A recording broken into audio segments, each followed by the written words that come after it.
Naibag good afternoon po kasi kami. I'm so blessed ka dati makita nga baro nga lumay. Welcome po kayo dito sa church. Yung dito yung Sunday Divine Service tayo. Kanta tayo mga welcome to the family taposag-opening song. So bakit tayo magkakausan?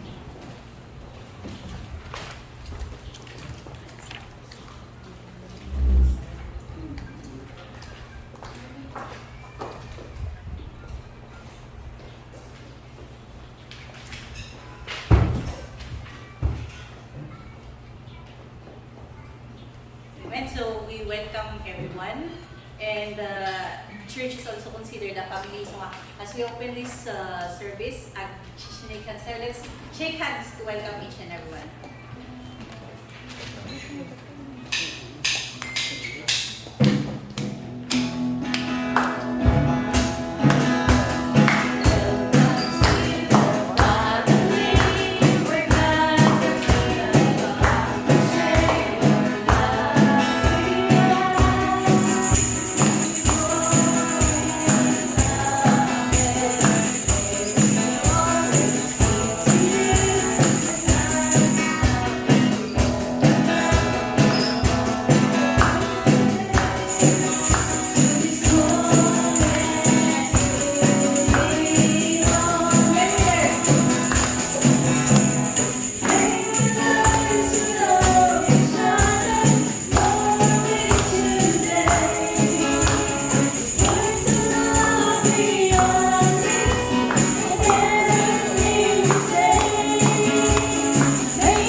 Yes, Heavenly Father, we thank you, Lord, for this day. At ako na ilorong mo, nung binurong na kami ako dito, nagtuwa dito sa kaanin ako. At ang nagtuloy, dito nga sa software, pinadang ang tayo, pinadang ang itanong ko ako. Lord, agyaban kami ako, dito nga, patuloy mo ka ng tatalabay mo patakan. Patuloy mo, Lord, ka ng tititibig sa titunggal may sa ako. Ito na, Lord, at kami kanya urong ako. Hindi ka Sunday, at nakapatayawan ka. Lord, dawatin dito na panangkakawan mo Lord, nagkikurangan, yung mas basulan, ito ka guys, Lord. Pakawalin na kami ako kinikilig kasulat Lord hanya makay-ayo Lord niya na tarabing may timbatan. Tulisan ti puso kin palulot niya ako at Lord niya. Maikali kami ang dayo kung maikali kami ako timbatan Lord. Lord, tarabayan tayo ti Lord nga Sunday divine service niya ako. Sika kali ako tita nga maging kahit ako itong ganun isa. Kalagay ito testimony. Sige ti mag-benediction Lord. Kalagay ito nga kalagay ito nga maidatong ka ako nga kanta Lord. Yung kagurana po dito nga mensahe mga po ng mga iburay Lord. Sige ito mag-benediction ako. Lukatan ti puso pa Lord itong ganun isa Lord. At Lord, agawit kami Lord yan at tapos ti presensya ako. Ganda nga tapos ti Adam ang kabukod ko Lord. Lord, sige tayo trabaho Lord. Dito nga Sunday service ni Lord. Kumain ka ako let your Holy Spirit Lord na trabaho dito nga nagbabaitan niya ako. Kung Lord, di presensya Lord, dinunggan may sa katakam Lord, agyaman kayo in all these things we pray in Jesus' name. Amen.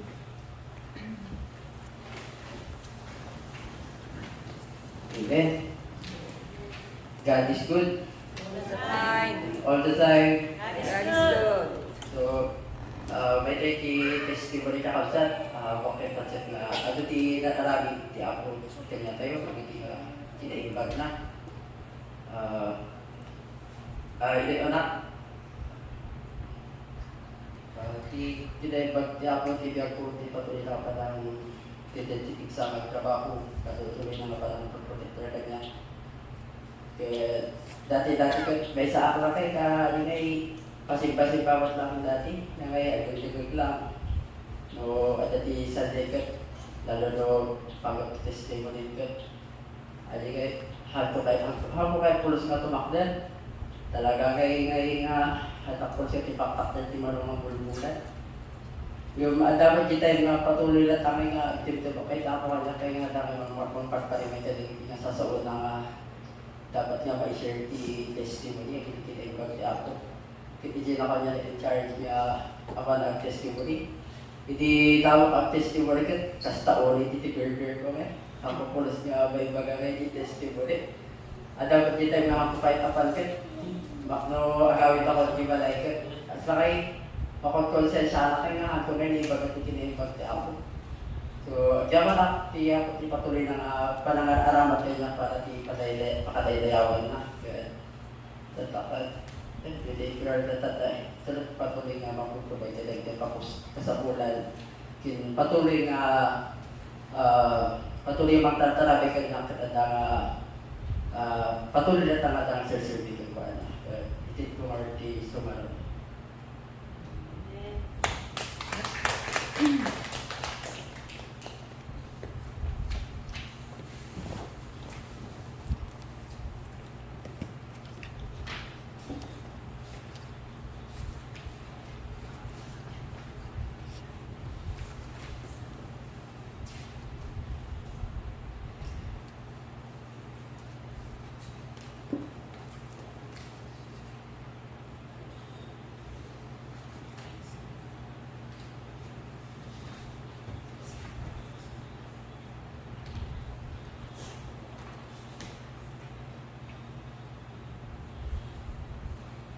Parang may mga bago sa atin, baka pwedeng magpakilala kayo mga kapatid.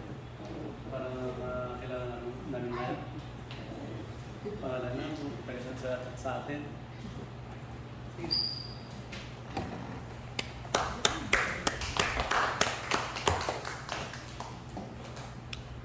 Actually, pati na ako mabalo-balon eh.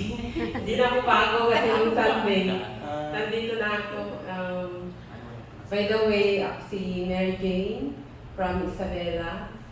And super blessed kasi andito yung yung church natin at nakilala ko kayo.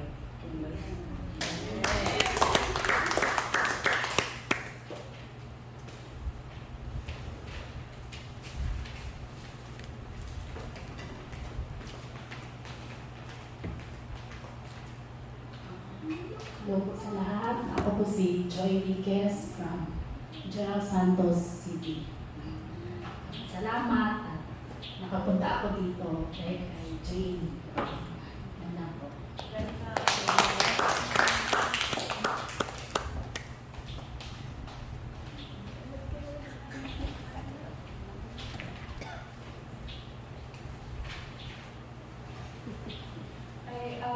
know Shakemi cake or from Mangkayan? Mga beer kita ng Mangkayan.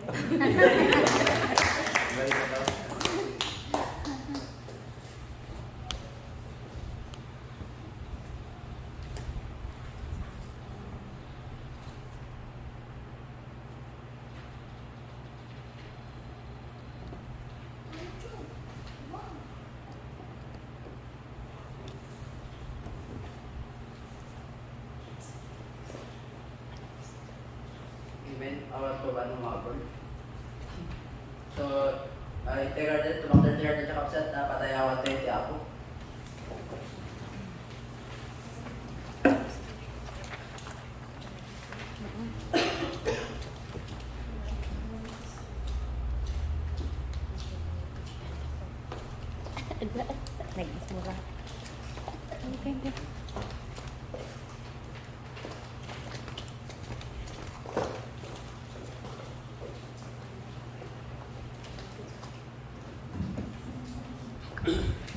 Hello everyone, mapagpalang hapon sa ating lahat. Are we blessed?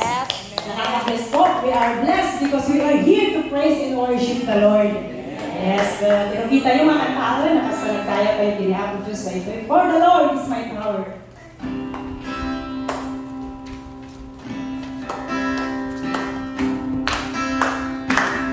For the Lord is my power, and He gives me the power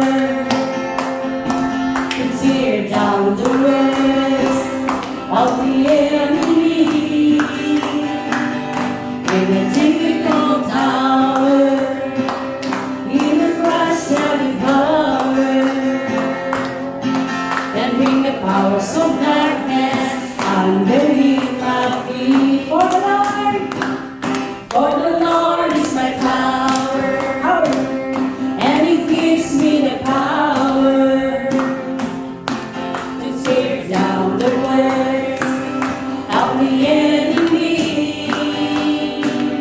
In the difficult hour, He will crush every power and bring the powers of darkness underneath my feet. Blessed be the name of the Lord. Blessed be the name of the Lord. Blessed be the name of the Lord, the Most High. Blessed be the name of the Lord. Blessed be the name of the Lord. Blessed be the name of the Lord, the Most High. The name of the Lord. The name of the Lord is a strong tower. The righteous run into it, and they are saved. The name of the Lord is a strong tower. The righteous run into it, and they are saved. Glory to the name of the Lord. Glory to the name of the Lord. Glory to the name of the Lord, the Most High. Glory to the name of the Lord. Glory to the name of the Lord. Glory to the name of the Lord, the Most High. Blessed be the name of the Lord. Blessed be the name of the Lord. Blessed be the name of the Lord, the Most High. Hallelujah, praise God. Let's continue to worship the Lord, our King of Kings, our Majesty. Hallelujah.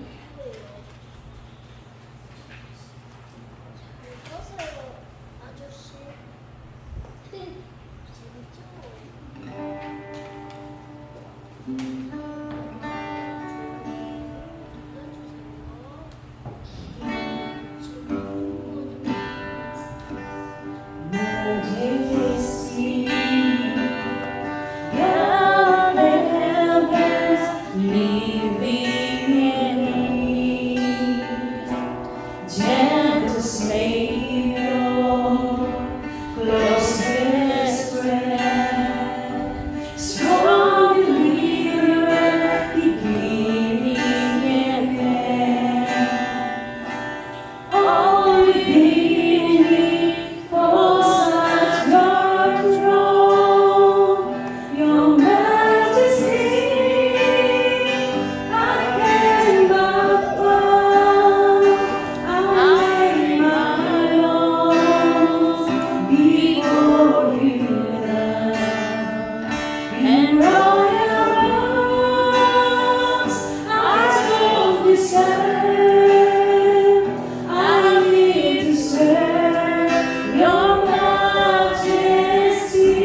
I sang songs, brought a sinner near to your throne. Oh, within me, rise out in praise, Your Majesty.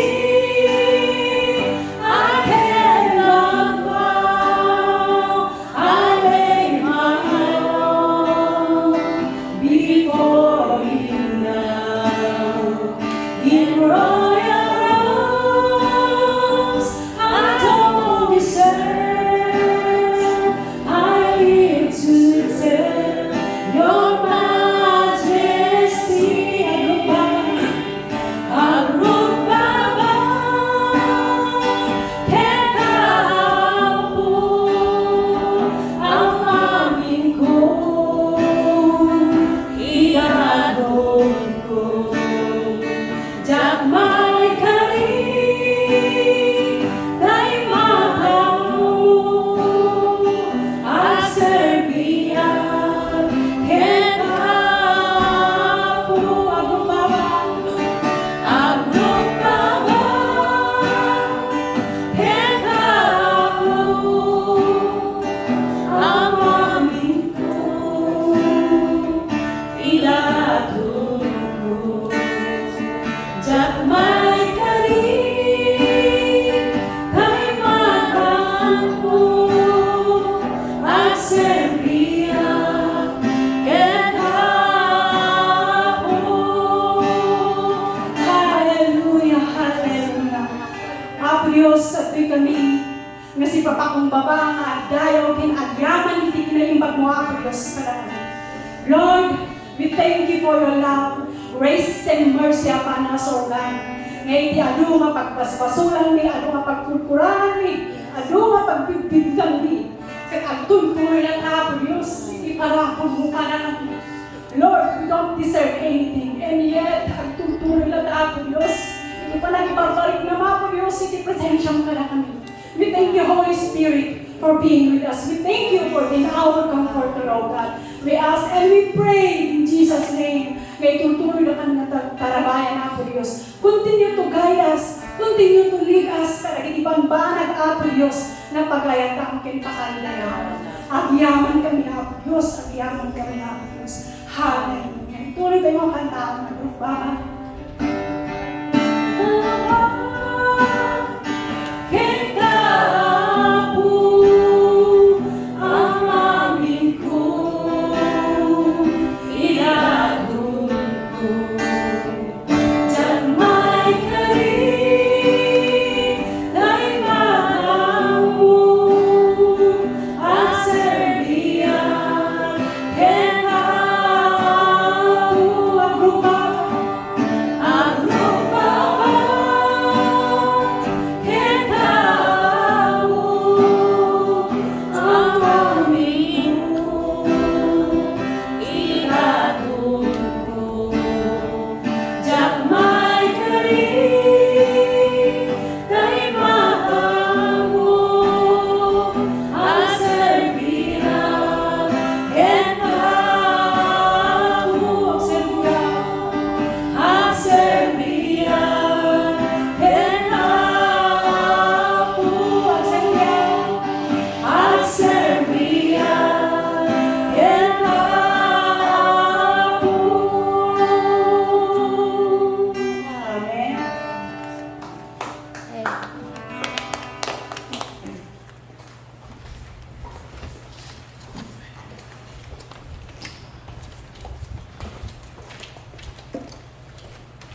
So, pabisan tayo po palakpakan tayo kay Apo.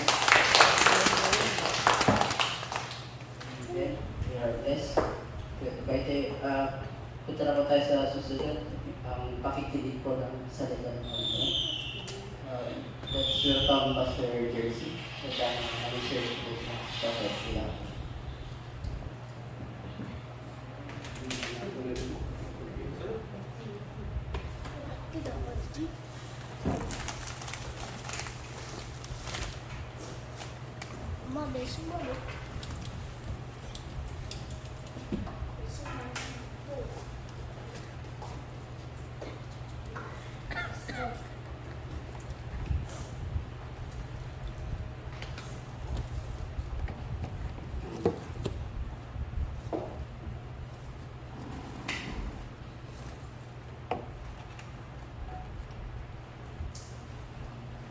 Hallelujah. Nabayaran na po Diyos. Amen. Sito tayo. Gusto ngayon namin. Gusto po ang lahat. May kapastor. Kaya tanong.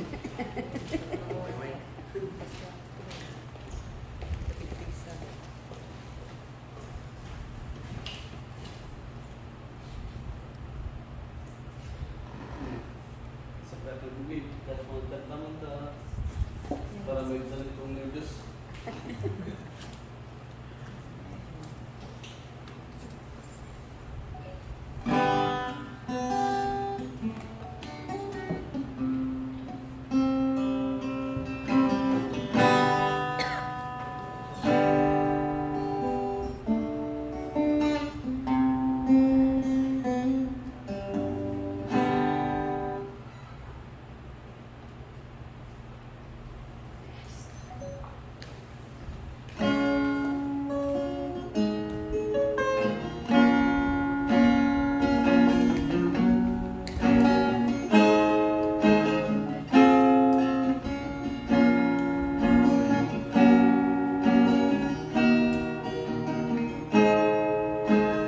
Gusto ko ning ang darating. Walang direksyon. Di alam kung saan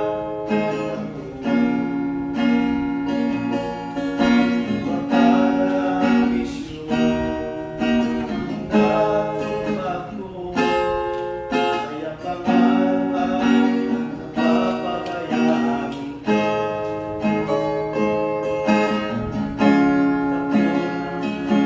ko'y ito. Di alam kung paano ang mamuhay ng tahimik sa ibabaw ng mundo. Kaya kung minsan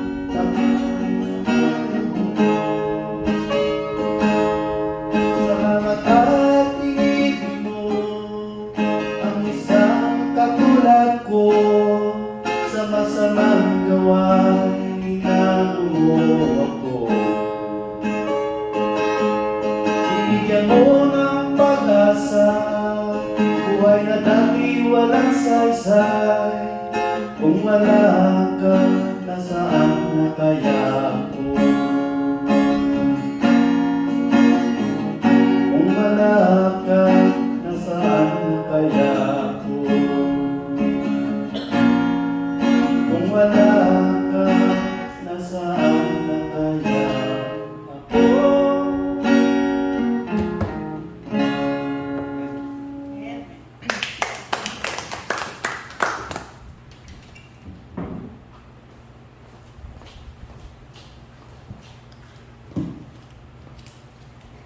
Bali testimony ko po yun kasi kung wala ang Diyos na kung hindi ako pinulot ng Diyos, di ba lang kung anong kinalalagyan ko ngayon. Pero napakabuti talaga ng Diyos, no? Alam ko tunggal bawat isa sa atin ay mayroong testimony sa buhay na kung alalahanin mo at kung sino ka ngayon na nasa presensya ka ng Panginoon, andun yung sobrang pagpapasalamat na binigyan tayo ng Diyos ng pagkakataon na makilala siya, no? Yun po ang testimony ng aking buhay. Sabi ko nga, noong unang application ko dito, ano yung panalangin ko ba? Lagi-lagi, tapos anong tawag doon? Nalabas nga kararag yung ginagawa ko. At pinagbigyan ako ng Panginoon. Yung pagdating ko dito, nakalimot. Hanggang sa matapos yung kontrata, napauwi, naubos yung pera. Pagbalik, nasa Pinas, kung paubos na yung pera sa bangko, ayun, kinakabahan na dahil may pamilya naman tayong binubuhay. Pero sa biyaya ng Panginoon, binigyan tayo ng pangalawang tsansa. At nung pangalawang tsansa ko na yun, tamang-tama naman yung timing na siguro yun yung time na kailangan ko makilala ang Panginoon. nagpadala siya ng kanyang servant doon sa Busan. At siya si Pastor Benny, siya po yung naging pastor natin. At magmula noon, yun, nagpatuloy naman ako hanggang ngayon. At sa biyaya ng Panginoon, buhay pa naman. Malakas pa, nakapiling ang pamilya dito. Dahil alam ko, pag sa atin na nasa Pinas yung pamilya natin, ang hirap, di ba? Ang daming kalungkutan ang nadadarama. Yung hindi mo na kakapiling yung mga anak mo, pamilya mo, parents mo. It is very hard in part of OFW. Minsan kaya nagkakaroon ng mga depression dahil sa sobrang lungkot. Pero napakabuti ng Panginoon kung ikaw ay masigla o ang tawag doon, na tayo ay very healthy until today because that is the favor of God. Amen? Yun, and then gusto kong i-update yung mga nangyayari sa mundo. Alam ko na nakikita natin sa Facebook yung nangyayari sa Israel, no? Yung Tigman versus Iran versus Hamas, Hezbollah. And kung titingnan natin yung mapa na yun, in between Israel, those nations are encircling, nakapalibot sa bansang Israel. No? Subukan natin tingnan doon sa Luke chapter 20 or 21 yata yun.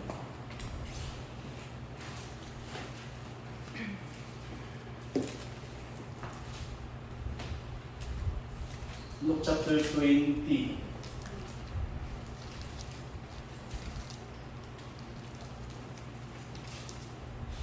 Ah, 21. Verse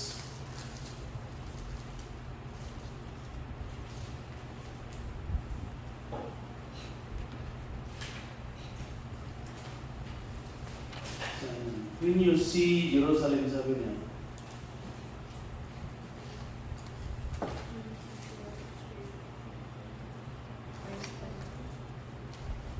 verse 20. Luke chapter 21, verse 20.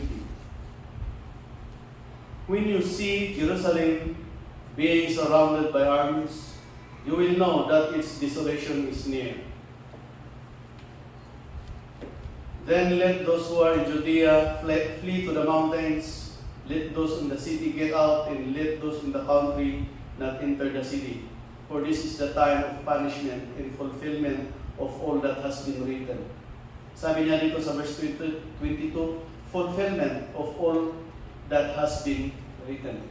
Ang mga bagay-bagay na ito na nangyayari ngayon ay nakasulat na sa lumang tipan. Sa Sikaraya yata, chapter 14, kung makikita niyo, Sikaraya chapter 14, sabi na doon, when you see all the nations will gather around Israel. And that's the time na God will intervene. And we don't know if that is the time for the rapture of the church. Yung mararapture ang mga Gentile na katulad natin ng mga mananampalataya. And we don't know, sabi na, kung balikan natin yung Luke na yun, ituloy natin sa verse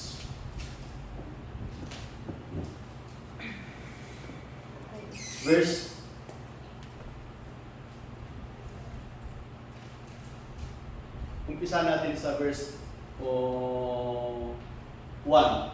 chapter 21, verse 1, sabi na doon, as Jesus looked up, he saw the rich putting their verse 5. Some of his disciples were remarking about how the temple was adorned with beautiful stones and with gifts dedicated to God. Nung nakikita ng mga disipulo yung mga napakagandang building sa Jerusalem, at sabi ni Jesus sa verse 6, as for what you see here, the time will come when not one stone will be left on other, every one of them will be thrown down. Lahat yan naman nakikita yung ngayon ay matatapon, sabi niya. Kaya nagtanong yung mga tao, yung mga disipulo sa verse 7, sabi nila, teacher, they ask, when will these things happen? And what will be the sign that they are about to take place? Mas maganda yung sinabi sa Matthew chapter 24. Puntahan muna natin yun. Sa Matthew chapter 24, verse 1, Jesus left the temple and was walking away when his disciples came up to him to call his attention to its buildings. Ayun, yung mga building na nakikita maganda. Sabi ng Panginoong Jesus sa verse 2, "Do you see all these things?" Sabi ng Panginoon, "Truly, I tell you, not one stone here will be left on another. Everyone will be thrown down," sabi niya.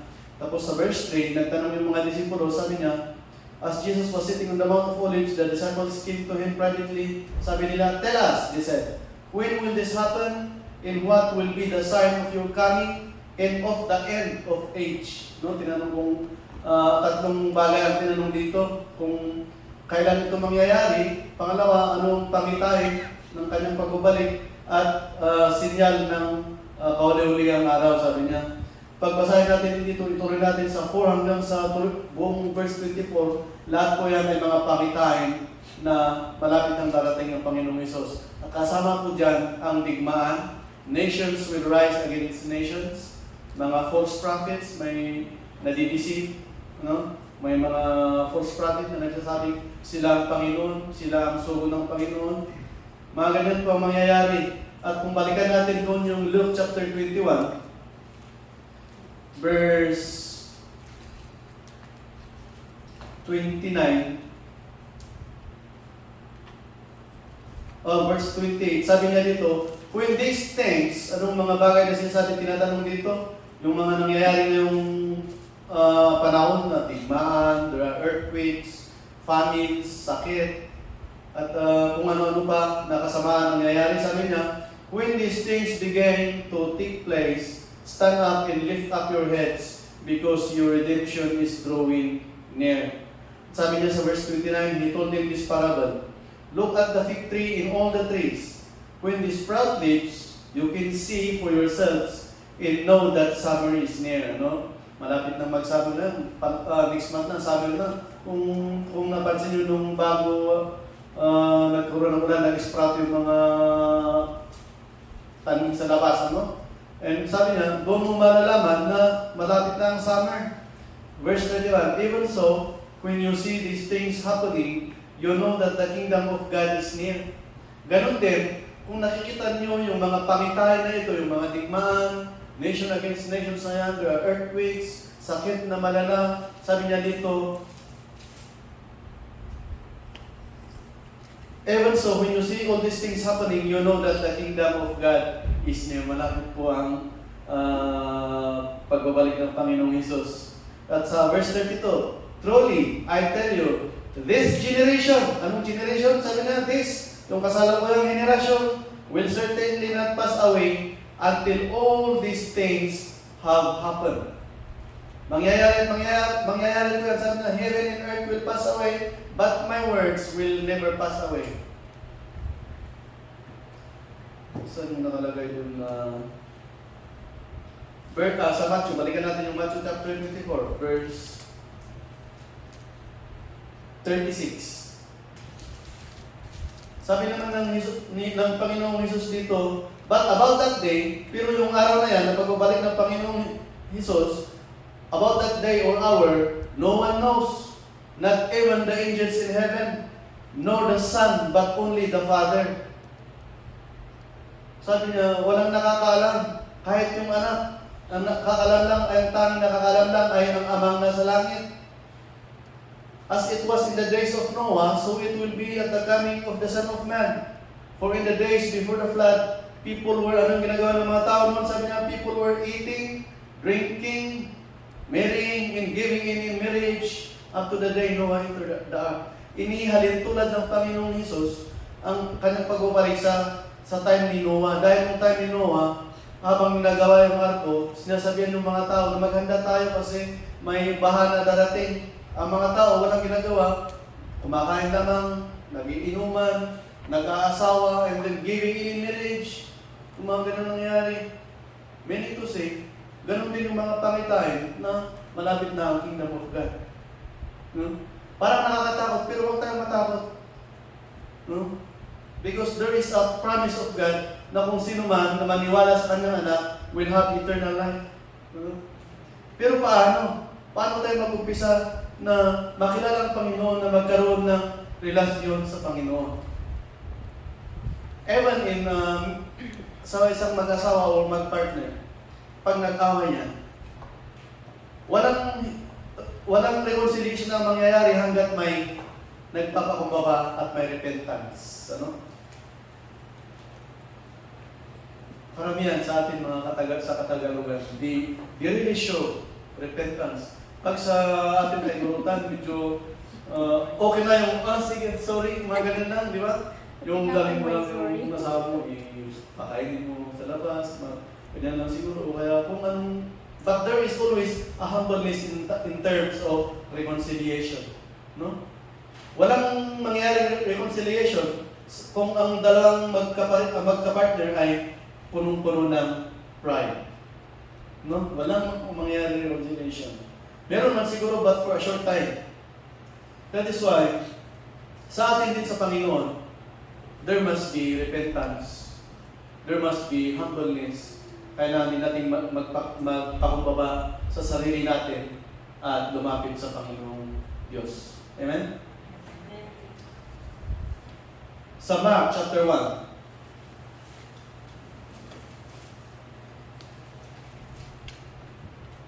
Verse 14. After John, sabi niya dito, Mark chapter 1 verse 14. After John, sino si John? Iba si John Mark, Si John the Baptist po yung tinutukoy dito. After John was put in prison, Jesus went into Galilee proclaiming the good news of God. Verse 15, the time has come, he said. The kingdom of God has come near. Repent and believe the good news. Nakikita natin dito na nung binilang po si John, ay sabi na dito, Jesus went into Galilee at naglibot ang Panginoong Jesus at he proclaimed the good news of God. At sabi niya, unang sinabi niya is, the kingdom of God has come near, repent and believe the good news. May dalawa siyang sinabi dito. May dalawang steps in order to belong to the kingdom of God. One is repent and two is believe the gospel. No?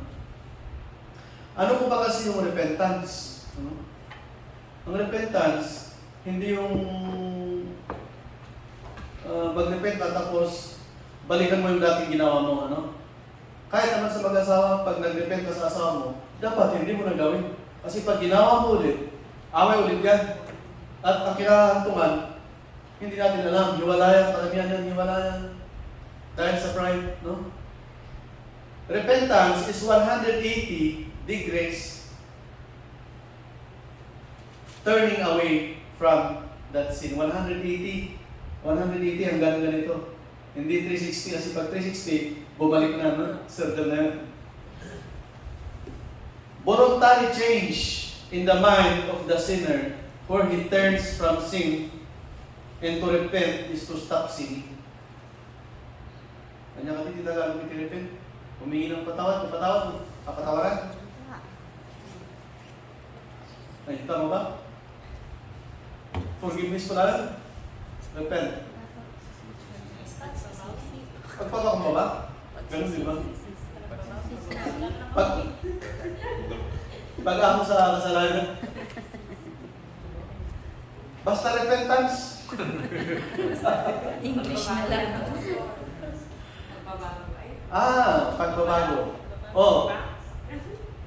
No, kasama, kapamilya yung pagbabago. Kasi ito ay pagtalikod mo sa kasalanan at pagbabago mo sa iyong sarili na hindi babalik sa kasalanan.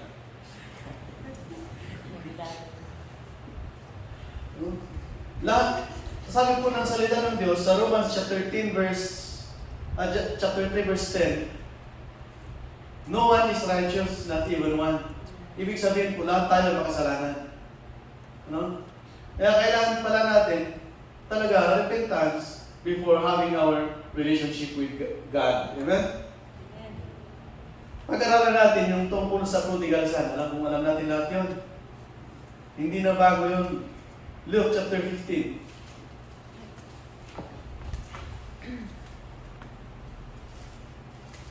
Luke chapter 15 verse 11.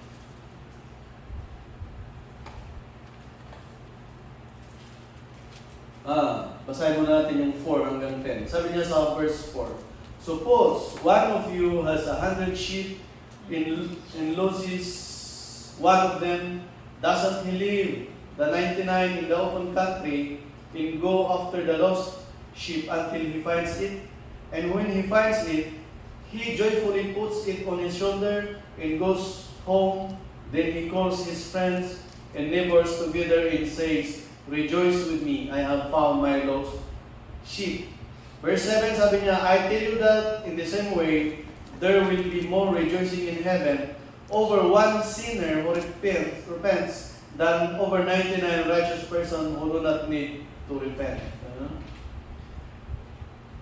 Sabi niya, there is much rejoicing in heaven sa isang makasalanan na humihingi ng kapatawaran at nagbago, bumalik sa Panginoong Diyos kaysa sa 99 na hindi na kailangan ng repentance. Ganon din po yung sinasabi sa 8, chapter 8 hanggang 10. Pero kung basahin mo doon, sabi niya, there will be more rejoicing in heaven over one sinner who repents. Kaya ibig sabihin, natutuwa o nalulugod ang Panginoong Diyos sa isang kaluluwang humingi ng kapatawaran at magbago. Ano? Verse 10, ganun din, in the same way, I tell you that there is rejoicing in the presence of the angels of God over one sinner who repents. Ibig sabihin pala, milyon ang re-rejoice sa langit sa bilang natin dito. Because repentance also is coming near to God. Because you recognize that you are a sinner. Dahil sabi niya sa salita ng Panginoon, sabi ng Panginoong Hesus, I did not come for the righteous but sinners. Ibig sabihin, ang mga pupunta sa simbahan, ang mga nananampalataya sa Diyos, ay inaako na sila makasalanan. No? Ibig sabihin, yung mga ayaw pumasok sa church, they are not sinners because they don't realize they are sinners. God said, I did not come for the sinners, for the righteous, but for the sinners. Amen? Amen. And I believe that every one of us knows that we are not worthy. Or sinong nagsasabi na siya ay karapat-dapat sa langit. And even me, I am not worthy, but because of the grace, dahil sa awa at grasya ng Panginoon, ako ay narito. Di ba? Kung balikan natin, Luke chapter 15.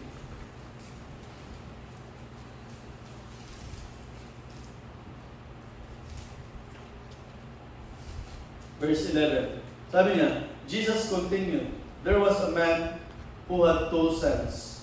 The younger one said to his father, Father, give me my share of the estate. So he divided his property between them. And not long after that, the younger son got together all he had, set off for a far distant country, and there squandered his wealth in wild living.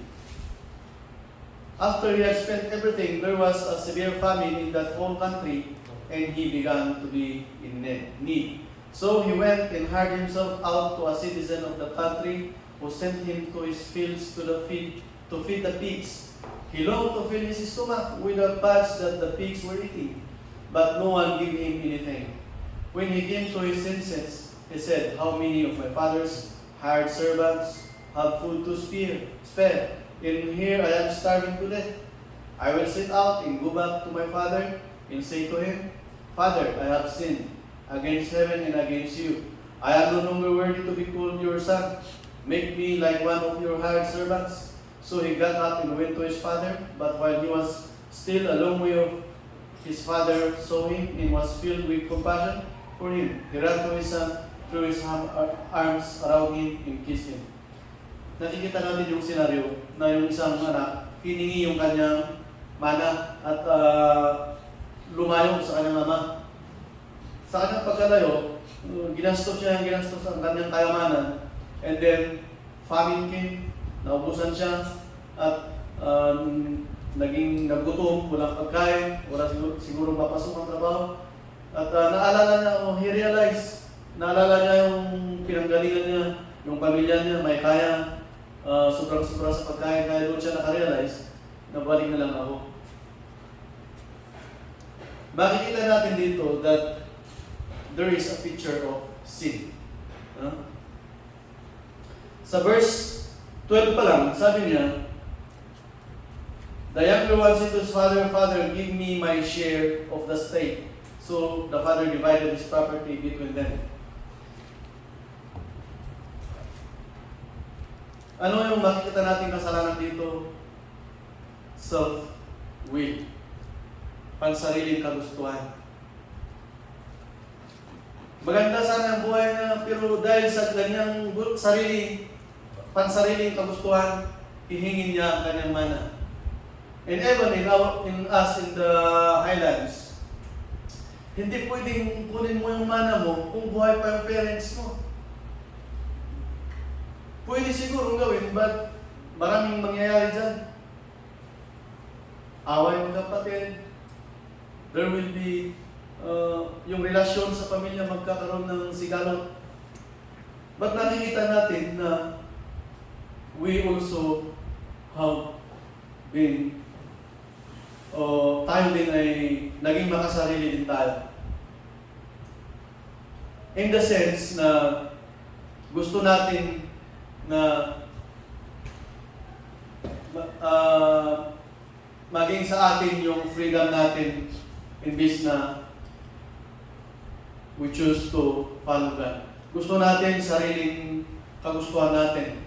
Kaya sometimes, or maybe in our past lives, hindi natin binigyan ng kahalagahan ang pagsamba o pagpananampalataya sa Panginoon. May mga pangyayari na ayaw natin na lumapit dahil alam natin na alam natin ang paglapit sa Panginoon ay disturbo sa pamumuhay natin. Gusto natin yung sarili natin ang tayo ang mag-motivate tayo ang datayo iti mangiturong iti bagi tayo, mangiturong iti biyak tayo. Gusto natin na tayo ang mag-drive sa ating buhay. Ano?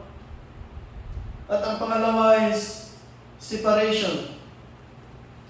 Sabi niya sa verse 13, not long after that, the younger son got together all he had, set off for a far distant country and squandered his wealth in wild living. Separation. We separate ourselves from God. Ang pagsunod sa pansarili ng kagustuhan natin is we are also going away. We are separating ourselves from God.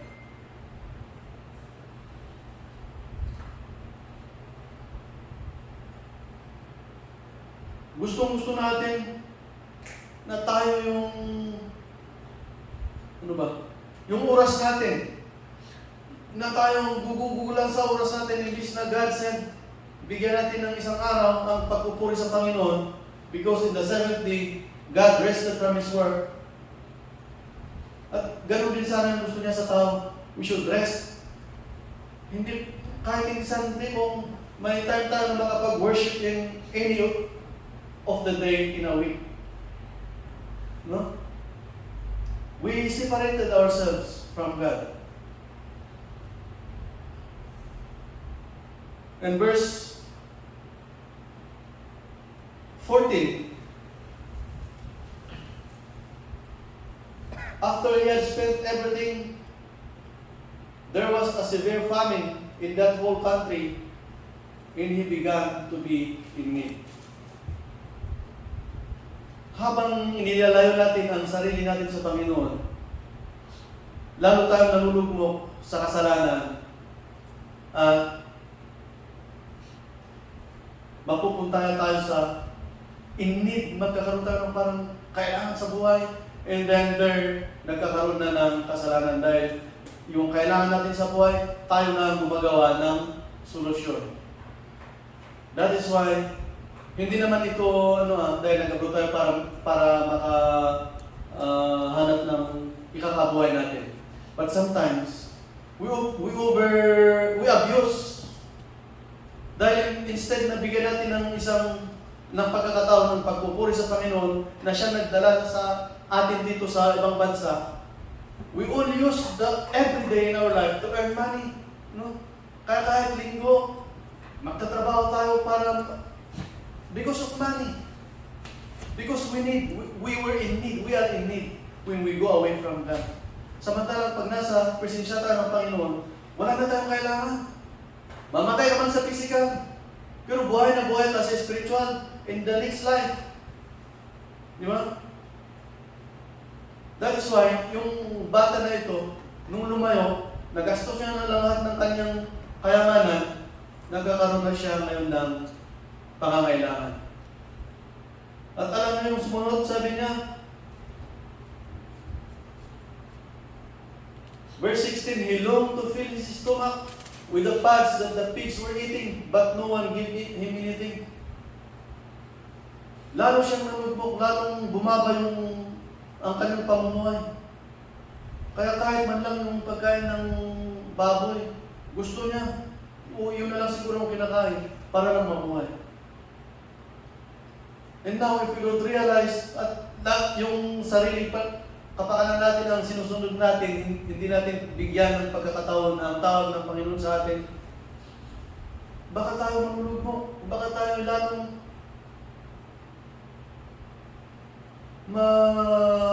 mapapalayo sa presensya ng Panginoon. Meron akong nakita dito sa 2 Thessalonians ba yun? 2 Thessalonians chapter 2.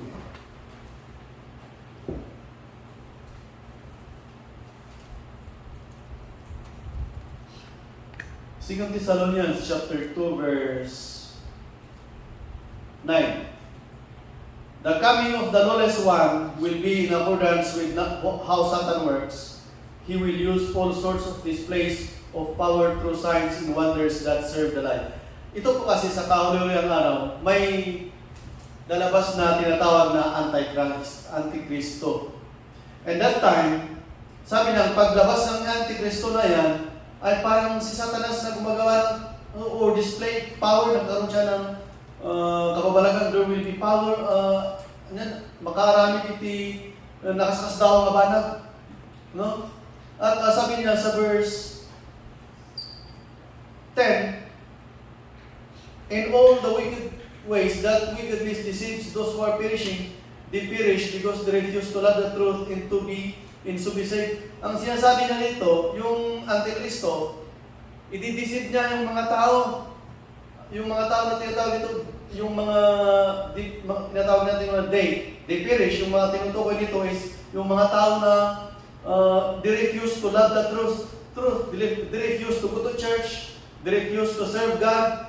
At sabi niya dito, the Antichrist will deceive them. They will perish because they refuse to love the truth and so be saved.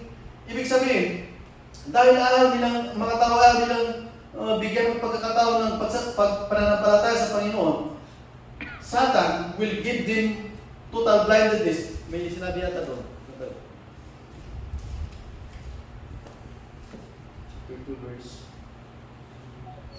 Verse 11.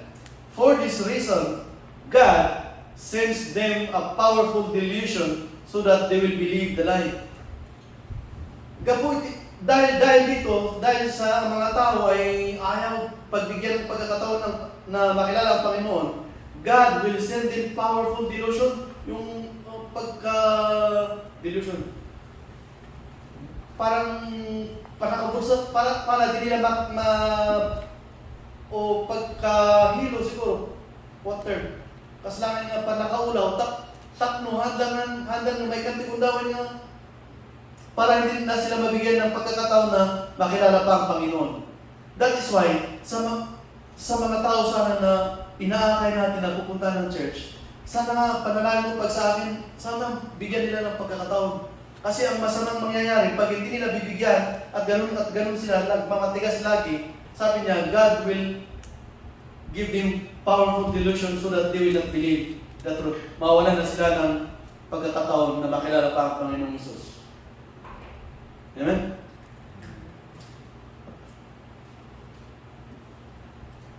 That is what yung if we go away from the presence of God, we will go to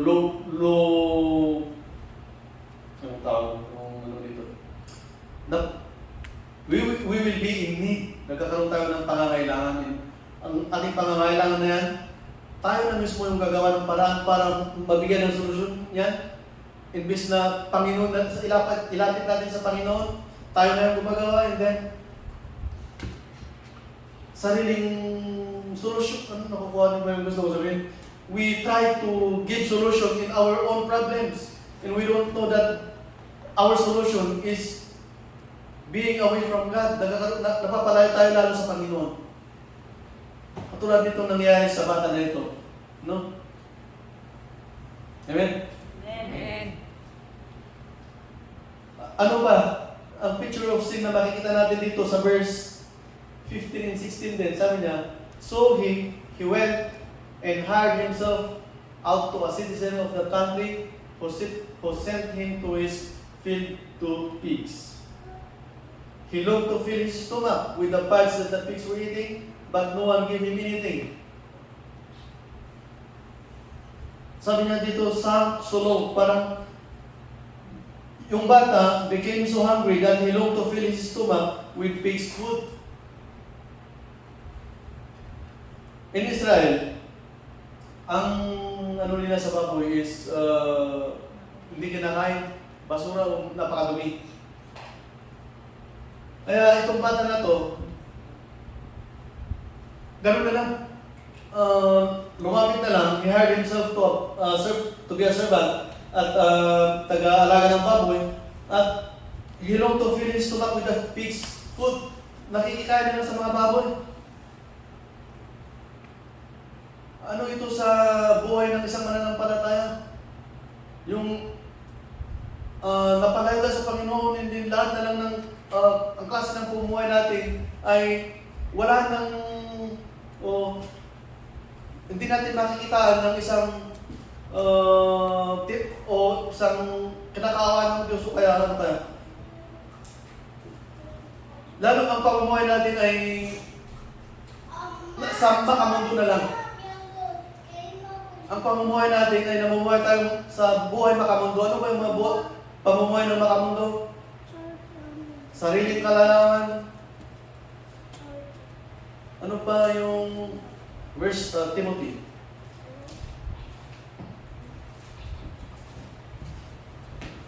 Sa 2 Timothy siguro.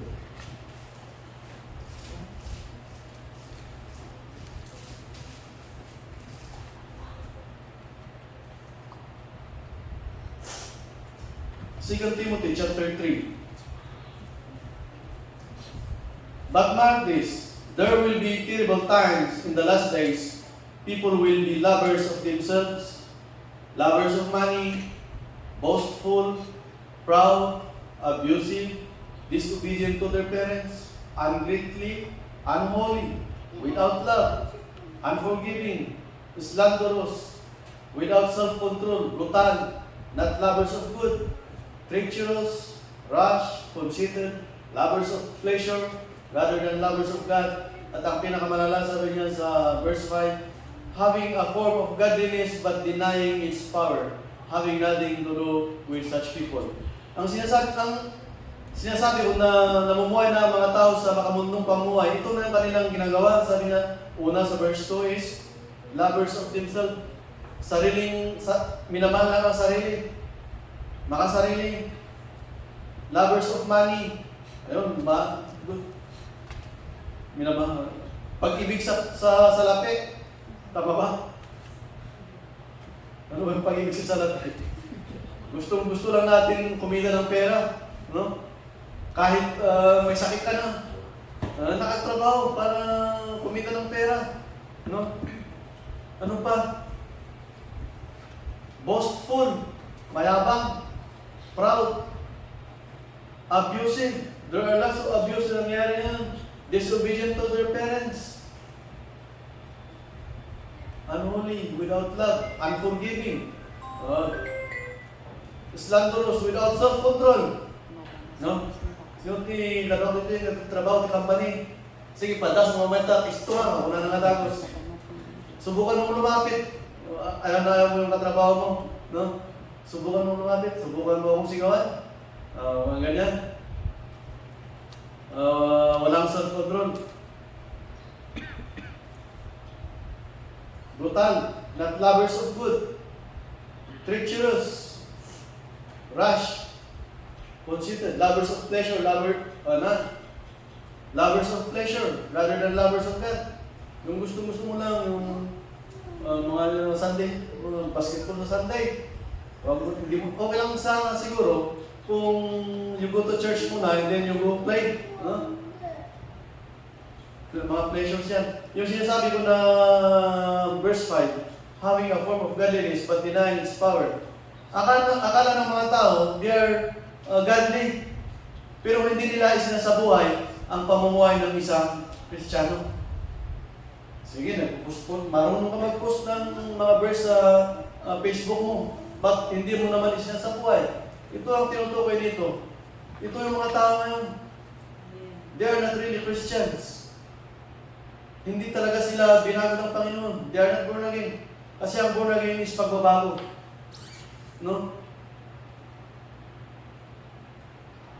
Isa pa ito they can teach the Word of God, but they do not live in the Word of God. Ito ang mahirap. Ito ang deceitful na mangyayari sa kauli-uliang araw. Because all people will say they are Christians, pero hindi nila isa sa buhay ang buhay ng isang Kristiyano. Amen.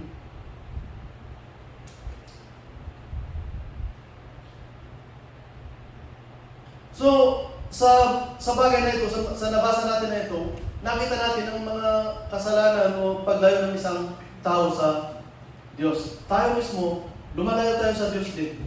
Lalo pag nagkakaroon tayo ng problema sometimes, ito na yung dahilan na parang ayaw natin pumunta sa church. Lalo number 1 ang away mag-asawa. Ang away mag-asawa minsan, imbis na, lalo pag Sunday, subukan yung Sunday, morning na maghahanda kayo, doon pa yung pag-aaway na nangyayari. Sagutan. Di ba? Pero yan ang isang trabaho ng Satanas, ang sirayan ng pamilya.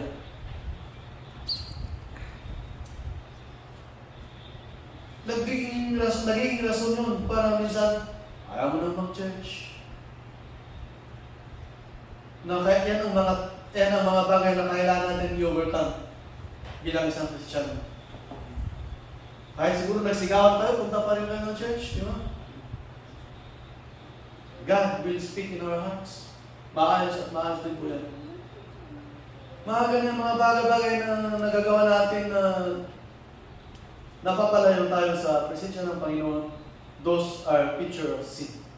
Na kailangan nating hingan ng kapatawaran sa Diyos para yung relasyon natin sa Diyos ay magpapatuloy at anong sabi doon?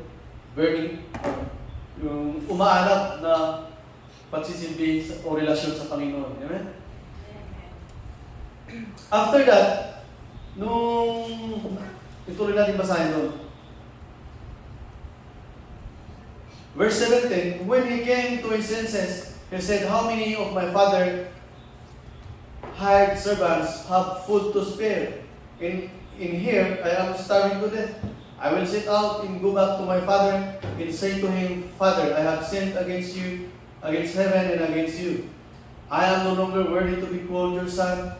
Make me like one of your hired servants. So he got up and went to his father. But while he was still a long way off, his father saw him and was filled with compassion for him. He ran to his son, threw his arms around him, and kissed him. Ano yung mapapag-aralan natin dito is naka-realize itong anak when he came to his senses, na-realize niya na kawawa siya ngayon, pero naaalala niya yung buhay niya sa kanyang pamilya na masagana. Kaya sabi niya, I will sit out, kahit sabihin ko sa tatay ko na maging trabador niya ako. Kaya nung nagkaroon na siya ng anong sabi mo nila? Ng realization, nung he realized, ano na siya, gumalaw na. Look, pupunta ako, sabi niya, so he got up and went to his father. Kaya umuwi siya, at habang papalayo pa, makikita natin yung senaryo dito, hindi pa, malayo pa sa bahay, ay natanong na siguro ng tatay na mismo ang sumalubong sa kanya at niyakap ang kanyang anak.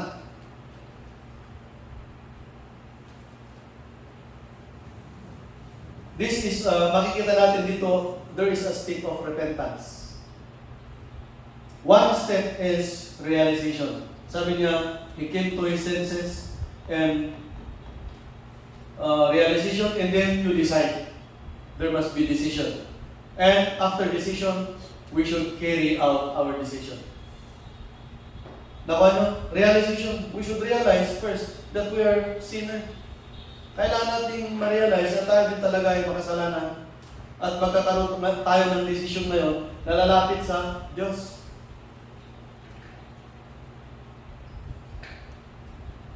And then, hindi lang tayo magkakaroon ng desisyon na lalapit tayo sa Diyos, we should carry out our decision.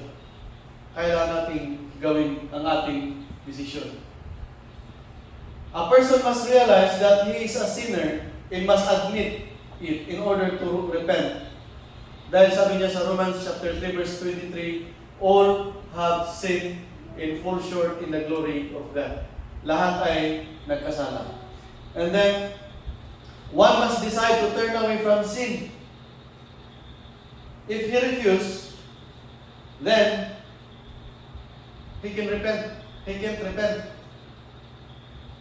Bawat isa sa atin must decide to turn away from sin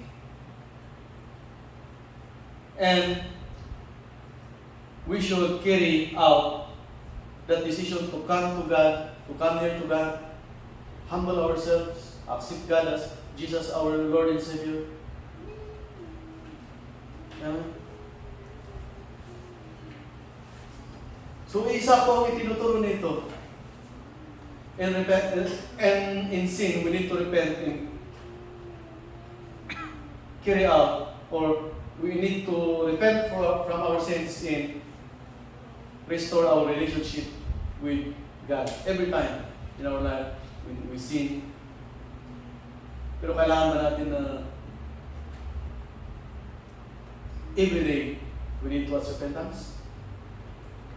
Kahit nga ako minsan, pagkagising mo ng umaga, thank you Lord, but forgive me. Every prayer I pray, lagi kong nawabanggit ang repentance because I don't know kung ako'y nagkasala sa Panginoon. Ang pagkakasala sa kapwa, pagkakasala sa Panginoon.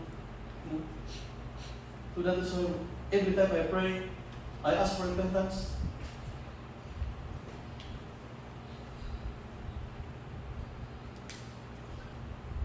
And after the steps to repentance,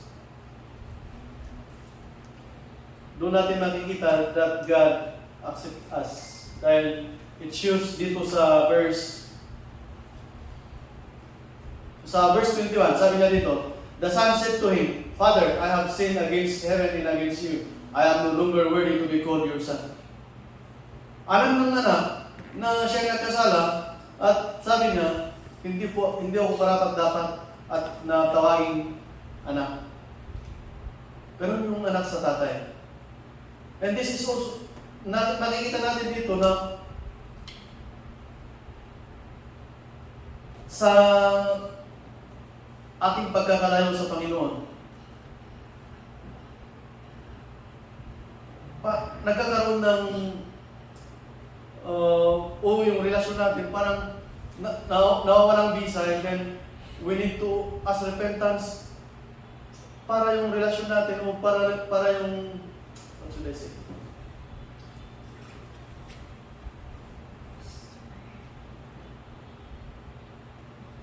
Kailangan tayong pakumbaba tapno iti asin nga po Diyos kat may paring na nakada tayo. Ano? Kailangan natin magpakumbaba para yung awa ng Diyos ay agkuri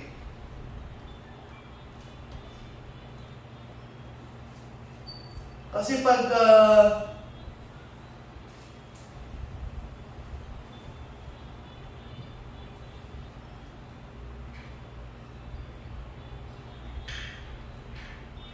kapag prideful itong anak, do you think there will be forgiveness? O sa isip natin, kung naging prideful itong anak na uuwi sa bahay, na walang pagmamakumbaba, na sabi niya, I'm not worthy. O, biruin, pag uwi ng bata, sabi niya, ay, sublihan tatang. Nakalaslas ko ng sublihan tatang na amo mga anak. Ano? Babalik ako sa iyo, Panginoon, dahil alam kong anak mo ako. May nararamdaman ba kayong ano doon? O makikita ka bang anong tawag dito? Hindi akma, no? Na isa kang makasalanan tapos nagkasala ka sa Diyos tapos bumalik ka sa Diyos na ang yabang-yabang mo, akala mo ikaw pa rin ay anak ng Diyos. Di ba? Parang nakakano kaya? And iti senaryo iti nailubungan. No ada tinagbasong katata kung may nagkasala sa atin. Tapos lapit sa atin na parang walang ginawang kasalanan. Ano sa pakiramdam mo? Ay, tuwa ka kung kunang tupay, paano mo yan? That is, kasi sabi niya, the things happening on earth is a shadow of things in heaven. Ibig sabihin, pag ganun din ditong pakiramdam natin, pag ganyan ang tao sa atin, ganun din po sa langit. Siyempre, ang pakiramdam ng Panginoon sa iyo, na nagkasala ka nga, tapos ang yabang-yabang mong pananawapin, na akala mo ikaw ay napakalinis. Nakakalugod kaya sa Panginoon? Di ba hindi? That is the picture na pinapamukha ng bata na ito, itinuturo sa atin bilang isang mananampalataya that coming to God is in a humble way. No? Nasusunod natin. Verse 22, sabi niya, but the father said to his servant, quick, bring the best robe and put it on him, put a ring on his finger, sandals on his feet. Ano sinasabi niya? Binihisan ng ama yung anak. This ay ito naman po ay pinapakita ang pagmamahal ng Diyos. Ganito po magmahal ang Diyos sa atin. Sabi niya, bring the best robe. In typology, ito po ay pinapakita yung, kasi sa kahuli-huli ang araw, tayo ay dadabitan ng Panginoong Diyos na puti. Iyan po ang pinipicture niyan, bring the best robe, na walang dumi. Isusuot natin sa kahuli-huli ang araw. Ganyan po pagmamahal ng Panginoon kahit tayo makasalanan, and we repent, and we humbly come to the Lord. God will also clothe us with the best robe. Put it on him, put a ring on his finger. Anong ibig sabihin nito? Bigyan mo ng singsing sa kanyang daliri. Anong ibig sabihin nito is, nagkakaroon ka ngayon ng authority. Sa mag-asawa, pag binigyan mo ng singsing ng asawa mo, ibig sabihin that yung asawa mo ay, ano ba? May karapatan. Asawa! Karapatan. Karelasyon anak, karelasyon tayo ng Diyos, anak tayo ng Diyos. Parang na-restore tayo anak ng Diyos. Sandals on his feet is protection. Binibigyan tayo ng protection ng Panginoon. Authority natin isang ano dito yung ring on the finger. Na authority natin bilang isang mananampalataya sa Diyos. The Father here represent or symbolizes our Father in heaven. That kahit gaano tayo nagkulang sa Diyos, kahit gaano tayo lumayo, kahit gaano tayo nagkasala, ang Diyos hindi niya tayo hihiwalayan, andyan pa rin yan, aantayin tayo. Remember the picture, yung bata at yung ama na ito, yung ama na sa bahay, tapos pauwi yung anak, tanaw na tanaw. Ibig sabihin, sabi niya dito, malayo pa lang yung anak, nakita na yung ama, at sinalubong. Ang isang makikita natin na picture nito is, kahit napakalayo tayo sa Panginoon, tanaw tayo ng Diyos, at alam ng Diyos yung nasa puso natin. Hindi na natin kailangang darating pa doon sa paanan ng Diyos. Diyos na mismo ang sasalubong sa atin. Romans chapter 5 verse 8.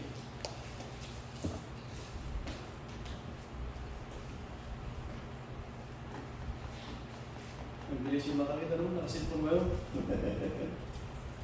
Romans chapter 5 verse 8. Anong sabi doon? But God demonstrate His own love for us in this: while we were still sinners, Christ died for us. Nung nagkakasala pa tayo, nagpakamatay ng Diyos sa atin. Ganon ipakita ng Diyos ang kanyang pagmamahal sa bawat isa sa atin. That is why we need to repent, humble ourselves, accept God as our Lord and Savior, and continue to serve God. Amen? Alam na lang po sa pagpapatuloy natin, there will come a time, titisting kayo ng Panginoon. Hanggang sa parang pinaka mababa na antas ng iyong pamumuhay na parang wala ka ng pag-asa. Ganyan po ang isang anak ng Panginoon. Ititisting po yan. There will come a time na halos ayaw mo na magsilbi sa Panginoon dahil sa napakalala ng pinagdadaanan. But I tell you, pag hindi ka bibitaw sa presensya ng Panginoon, God will raise you up in the last days. Sa buwan namin mag-asawa, ang dami rin pagsubok na pagdaanan namin na halos parang ayaw maghiwalay na dahil walang nangyayari. Sa buhay namin, wala kaming, siyempre, ang anak ng Diyos gusto sana natin pinagpala, ang dami sanang ipon, ang dami sanang kayamanan, pero sa amin wala. Pero hindi yun yung tinitingnan namin because in the last day, God will raise us up. That is why this is my encouragement to everyone. Huwag tayong bibitaw. Kung alam nyo mawitin yung I have decided to follow Jesus, nabasa nyo sa Facebook yun. Kahit pinatay, patay ng pamilya. Pero sabi niya, I will not renounce my faith. O tingnan nyo yung example ng mga Kristiyano sa Middle East during the time of ISIS. Haharangin ng ISIS ang isang bus, paubay ng mga tao, tapos tatanungin, Kristiyano ka ba? Hindi. Pag sabihin mong Kristiyano ka, kung sabi niya, you denounce your faith, and you will live or you will die. Ang mga Kristiyano doon, titibay yung kanilang pananampalataya, they choose to die. Because they know that in the last days, they will live. So, yun din po ang encouragement ko sa atin. Magpatuloy lang tayo. Ano? Hindi po ito pagmamatakot because we need to prepare today. Because as we see the signs of the end times, we need to fight for our faith. Amen? Amen. Pakibasa ngayon doon sa Matthew chapter 3 verse 20. Revelation chapter 3 verse 20.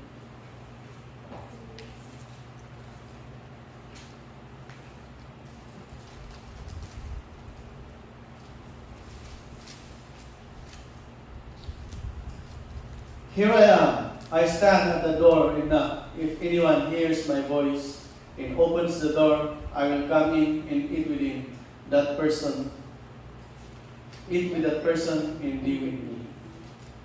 To the one who is victorious, I will give the right to sit with me in my throne, just I was victorious and sat down with my fathers on his throne. Whoever has ears, let him hear what the Spirit says to the churches. Alam ko na nangusap ang Diyos sa puso natin. alam mo na kanya-kanya sa atin ay there is a room in our heart. Just open it up to the Lord.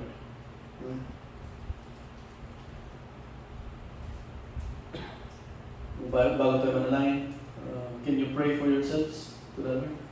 You just bow down your heads and pray to the Lord. You open your hearts. Buksan natin ang ating puso. Manalangin tayo sa Panginoon.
Yes, Lord.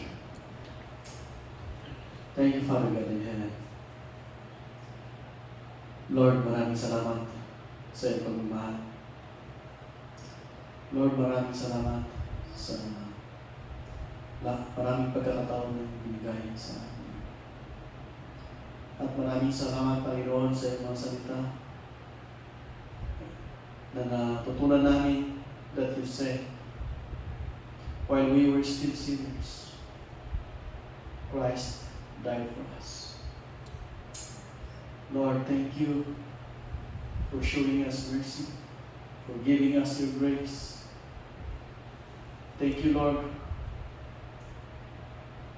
for picking us up from a miry clay. Lord, thank you for everything, even in this time, Lord, that you have gathered us. We thank you, Lord. Lord, we pray, dalangin namin, Panginoon, na tulungan mo kami sa aming pananampalataya na kami magpatuloy, Panginoon, na kahit darating ang panahon ng pagkakataon na kami magkakaroon ng pagsubok sa buhay, we pray, Lord, na tulungan mo kami na ito'y aming malampasan at kami ay magpatuloy sa pamimigyan, pananampalataya sa iyo, Panginoon. Maraming salamat, Lord, sa buhay ng bawat isa na naparito, Lord, para makinig sa iyo. Nagkulang man po ako, Panginoon, sa pagbabahagi ng iyong salita. I pray, Father God, that through your Holy Spirit, you will teach us. Alam mo, Panginoon, ang kailangan ng bawat isa. I pray, Father God, that you will meet their needs, O Lord. Ano man po ang kanilang mga plano sa buhay, I pray, Father God, that you will fulfill them in accordance to your will. Lord, as we continue to serve you, continue to bless us, O Lord. Continue to give us the desire of our hearts, O Father. And I pray, Father God, for protection kahit sa mga kapatiran, Panginoon, na mga walang visa, na gusto manimbihan sa iyo, Panginoon. May you protect them, O Father God, sa kanilang paglabas at pagpasok sa kanilang bahay, kahit man din dito sa church na ito. Protektahan mo sila, Panginoon. Lord, ilayo mo kami sa mga kapahamakan, ilayo mo kami sa sakit, at ilayo mo kami, Panginoon, sa trabaho ng diyan. At Lord, kami magpapatuloy na punong-puno ng kagalakan sa aming mga puso. Lord, bless your people. Bless our outreach in Guangzhou, Lord. Pagpalain mo ang Free Believers Church, Guangzhou. Thank you, Lord. Ito po ang aming samang dalangin sa pangalan ni Jesus, naming tagapagligtas. Amen. Amen.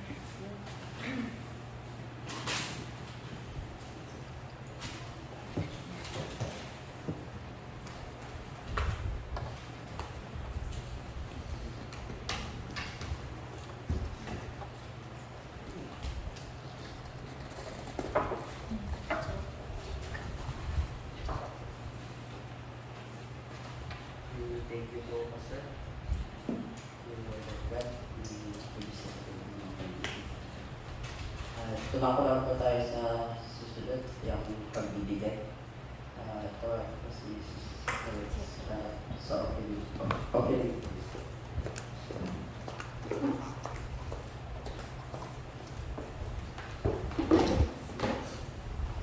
So mag-pray muna tayo bago natin ibigay ang mga offering. Lord, maraming salamat po sa araw na to. Maraming salamat po sa mga salita na amin pong narinig, Lord God, na nagpapaalala po sa amin ng iyong pagmamahal sa amin, sa bawat isa sa amin, Lord God. Lord, we thank you kasi po nang dahil sa inyo, nang dahil sa grace na sa pagmamahal niyo, our families are at peace, Lord God. We are healthy. May mga trabaho po kami, Lord God. Ang aming mga kalusugan ay nasa maayos, Lord God. Lahat ng ito po ay dahil sa inyo. And Lord, we acknowledge po that without you, we have nothing. Na lahat po ay galing sa inyo. So, as we give our offering, Lord God, we also pray that as we plant our seeds, may you bless it, Father God, that it may return 1,000-fold, Lord God, para mas lalo po kami ma-bless. We thank you, Father God, because you have sent your Pastor Apo para ibigay or para kami ay ma-bless through your words, Lord God. We thank you, and as we give our offerings, Lord God, bendisyon ng payapo dagiti trabaho niya po, dagiti pagsapsapulan niya po, at adu mabindisyon ng titubunggal may sa kamay sa kanakanya po, tapunti kasta, kat makaitid kami tupay tilaktakkel, para iti pa kay lawlawan ti trabaho mga po. Nagyamang kami, kat iti tilawat mi, tinanggan ni Jesus. Amen.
announcement.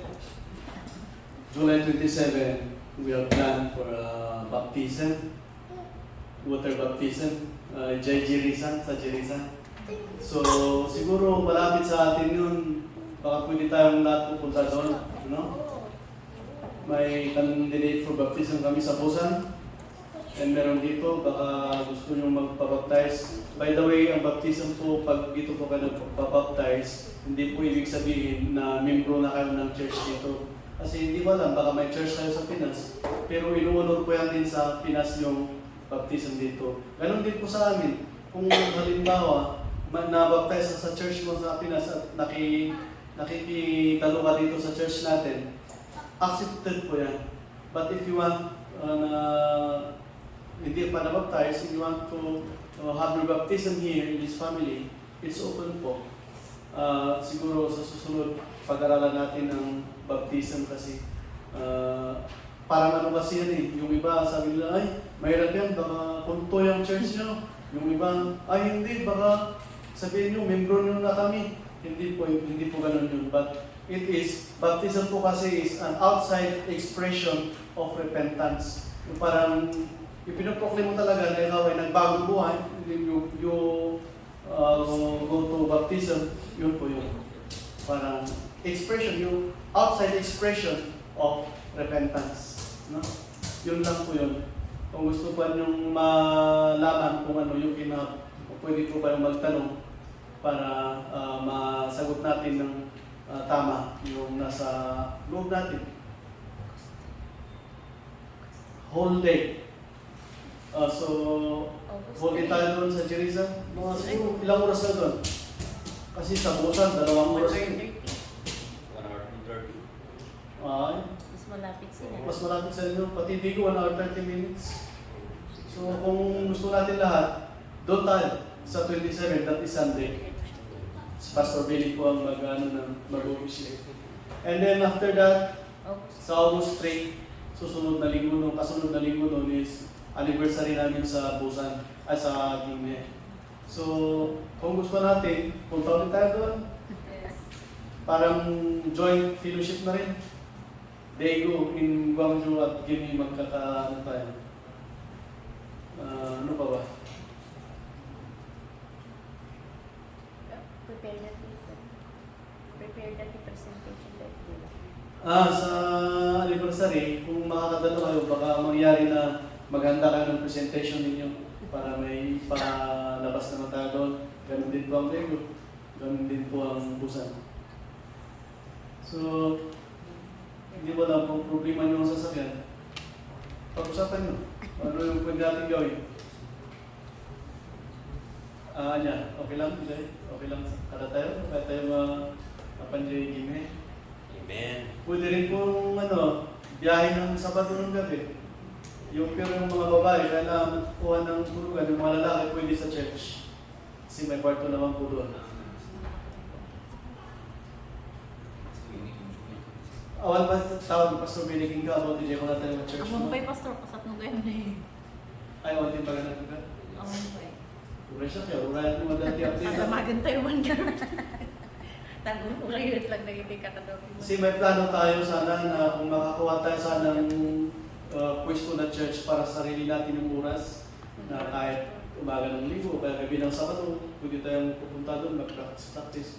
But, problema po niyan, the church will provide deposit money, pero yung upa, siguro hati yung church sa kailangan nating mag-pledge.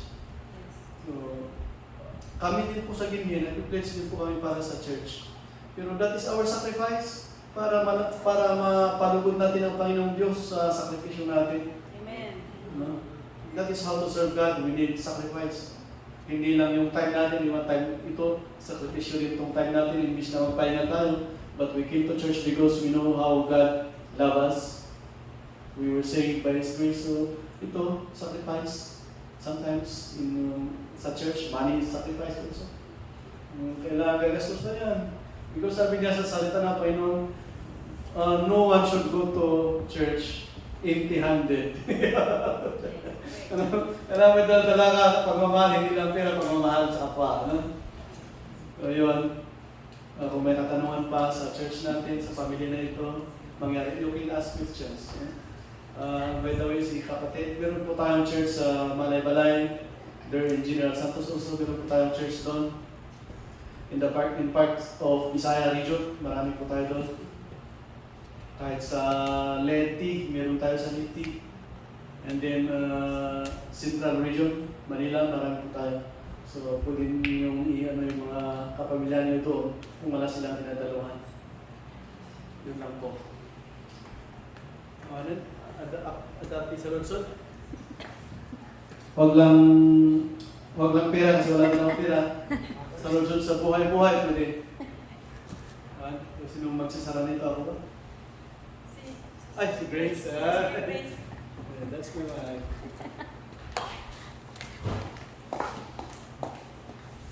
Let's all stand. Take close and Yes, Lord. Hallelujah. Madahil ka. Lord, thank you for this day. Thank you for napurnungan ka namin dito yung place, worship place, Apo Lord. And we thank you, Lord, for your Holy Spirit. Ito nakadamkin namin. The word of God that we hear, at Apo Lord, may trabaho ko nga, may maraming nila ito eh. Itibiyag niya Apo. Work with us, Apo. Lord, kasama iti Pastor Ming na nang iborboray ki sa own Lord. Bless him. Kasama niya ikampay iso na iti revelations Apo. Tap na adwad po pa ito may bibingin na kanyang Apo Lord. Lord, kasama ka iti panagsinasinya ni Apo iti living place. Cover us with your protection. Bless mo na kami nga amin agpapada Apo Lord. Lord, we thank you for your Holy Spirit. We thank you, Jesus. And itagay ni amin Apo, thank you, inagan mo Apo. Lord, we thank you and bless us Apo. Lord, Amen.